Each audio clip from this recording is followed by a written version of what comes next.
नमस्कार मित्रांनो, युवा आवाज लाईव्ह मध्ये आपले स्वागत आहे। गोंदिया समाज कल्याण जिल्हा जात पडताळणी समिती गोंदिया येथे उपयुक्त तथा सदस्य राजेश पांडे यांचा सेवानिवृत्त गौरव सोहळा आयोजित करण्यात आला होता। यावेळी समाज कल्याण जिल्हा जात पडताळणी समितीच्या वतीने शाल, श्रीफळ, पुष्पगुच्छ व भेटवस्तू देऊन त्यांचा सप्तनिक स्वागत व सत्कार करण्यात आला। अध्यक्षस्थानी के.जी. पवार, उपाधीक्षक दक्षता पथक गोंदिया होते। प्रमुख अतिथी म्हणून अंजली चिवंडे, संशोधन अधिकारी समाज कल्याण गोंदिया, संजय धार्मिक अधीक्षक जिल्हा अधिकारी कार्यालय गोंदिया, सुदोधन सहारे सत्यशोधक प्रबोधनकार व प्रमुख उपस्थिती अभय पसीने, कनिष्ठ लिपिक मधु अंबुले, प्रकल्प सहाय्यक संतोष दर्वे, अभिलेखा पाल, सचिन पाटणकर, विधी अधिकारी प्रियंका दहिवले, लघुलेखक विजय काळे, प्रकल्प सहाय्यक मुकेश रगडे, शिपाई सुनील कोल्हे, संशोधन सहाय्यक अमर वासेकर, व्यवस्थापक विजेंद्र सहारे, कार्यालयीन सहाय्यक आदी मान्यवर उपस्थित होते। कार्यक्रमाचे औचित्य साधून समाज कल्याण जिल्हा जात पडताळणी समिती अधिकारी कर्मचाऱ्यांनी सेवानिवृत्त उपायुक्त राजेश पांडे यांच्या सेवा काळातील भूमिकेवर प्रकाश टाकताना कृतज्ञ भाव व्यक्त करून गौरव केला। तर जाणून घेऊया उपायुक्त राजेश पांडे यांच्याकडून शासकीय सेवेचा प्रवास कसा का सुरू झाला। नोव्हेंबर 2024 ला सेवानिवृत्त सत्कार तथा निरोप समारंभ आज घेण्यात आला। तर आपला शासकीय सेवेतील प्रवास कधीपासून सुरू झाला होता आणि आज कसं संपला, आणि ह्या संपल्याच्या नंतर आपण आपल्या कनिष्ठ कर्मचाऱ्यांना कोणत्या प्रकारच्या पुढील वाटचालीकरता शुभेच्छा देणार, या संदर्भात काय सांगणार आहे आपण? बघा, मी शासकीय सेवेमध्ये समाज कल्याण विभागात 1 जून 1995 ला समाज कल्याण अधिकारी गट ब म्हणून रुजू झालो आणि आता 31 ऑक्टोबर 2024 ला उपायुक्त समाज कल्याण या पदावरून सेवानिवृत्त होत आहे। 29 वर्ष 5 महिन्याचा हा जो माझा काही सेवा काळ समाज कल्याण विभागात गेला।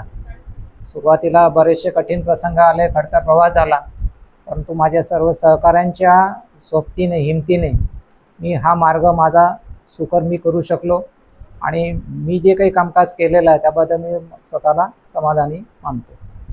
तर आपण शासकीय सेवेच्या प्रवासामध्ये आपल्याला कोणी कोणी म्हणजे महत्त्वाकांक्षी मार्गदर्शन केले किंवा सहकार्य केले, त्यांना काय बोलणार आहे आपण?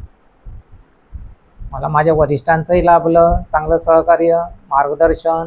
माझे लोकप्रतिनिधी जे होते, मग ते आमदार असतील, खासदार असतील किंवा माझे तत्कालीन जिल्हा परिषद अध्यक्ष असतील, सभापती असतील, सगळ्यांनी मला वेळोवेळी सहकार्य केलं आणि मला कुठलाही अदरवाईज त्यांनी त्रास दिला नाही आणि जे काही लोकहितार्थ योजना राबवल्या त्या चांगल्या पद्धतीने मला राबवू देण्यामध्ये पण त्यांनी त्यांचा योगाचं सहकार्य मला केलेलं आहे। तर आज आपण उपयुक्त पदावरून सेवानिवृत्त झाले आहेत। तर आताच्या गोंदिया जिल्ह्यातील विद्यार्थी आणि विद्यार्थिनींना स्पर्धा परीक्षा संदर्भात आपण काय सांगणार आहे? बघा, सध्या तर स्पर्धेचं युग आहे आणि लोकसंख्या जशी वाढत आहे तसं त्याच्यामुळे कॉम्पिटिशनचाही भाग वाढतच जातो आहे आणि जोपर्यंत आपण या चांगल्या एक्झामच्या याच्यामध्ये जोपर्यंत आपल्याला सक्रियता आणि योगदान देणार नाही त्याच्यामधून तुम्ही तुमचं एक आउटपुट मिळू शकणार नाही। त्याच्यामुळे विद्यार्थ्यांनी याच्यामध्ये जास्तीत जास्त परिश्रम घ्यावे आणि शासनाच्या बऱ्याचशा योजना आहेत, पार्टी, आता आरटी, सारथी, महाज्योती यासारख्या ज्या यंत्रणा आहेत त्यांच्या योजनांचा अवश्य लाभ घ्यावा। आमच्या NGOच्या मार्फत ज्या काही पार्टीच्या बऱ्याचशा योजना चालतात त्याचाही अवश्य विद्यार्थ्यांनी लाभ घ्यावा असं मी त्यांना आवाहन करतो। तर आता जाता जाता गोंदिया जिल्हावासियांना कोणत्या प्रकारचा संदेश देणार आहे? गोंदियावासींनी मला इथे खरं तर म्हणजे सामावून घेतलं त्यांच्या या क्षेत्रामध्ये आणि जे काही सहकार्य केलं त्याबद्दल मी त्यांचा सदैव ऋणी राहील।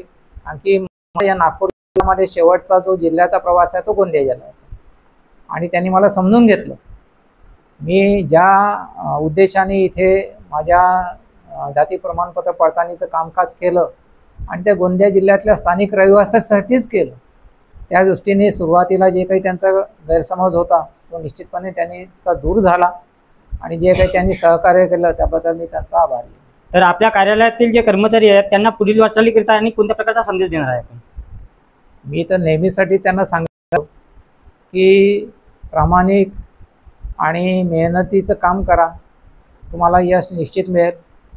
कोणाचं बॉदरेशन ठेवण्याची गरज नाही, तुम्ही तुमच्या स्वतःच्या कर्तृत्वावर विश्वास ठेवा, म्हणजे यश तुम्हाला निश्चितच मिळेल। मित्रांनो, ताज्या घडामोडी बघण्याकरिता आतापर्यंत आमच्या चॅनलला सबस्क्राईब नाही केले असेल तर चॅनल सबस्क्राईब, शेअर, लाईक आणि हो बेल आयकॉन क्लिक करायला विसरू नका. नमस्कार.